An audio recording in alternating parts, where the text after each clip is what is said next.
ما شافوهمش وهم بيسرقوا. يمكن كلنا سمعنا المثل ده، بس تعرف ايه اصل الحكاية؟ كان في 3 قطاع طرق شافوا قافلة في الصحراء فيها بضايع متنوعة. ثبتوا التجار بالسلاح وخدوا البضايع وهربوا. لما وصلوا لبيت زعيمهم شيخ المنصر، ابتدوا يقسموا في الغنايم اللي نهبوها دي. شيخ المنصر قال لهم: انا هاخد النص لوحدي، وانتوا الاتنين قسموا النص التاني عليكم، لان انا الزعيم وانا اللي خططت، ومن غيري ما كانش هيبقى فيه غنايم اصلا. طبعا الاتنين التانيين اعترضوا على القسمة دي، وفضلوا يتخانقوا لحد اما واحد فيهم قتل شيخ المنصر ده.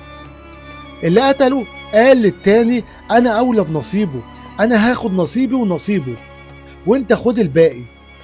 طبعا الكلام ده ما عجبش شريكه، وفضلوا يتخانقوا لحد الصبح.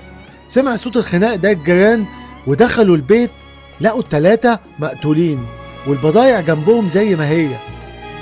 فقال الناس ما شافوهمش وهم بيسرقوا، شافوهم وهم بيتقسموا.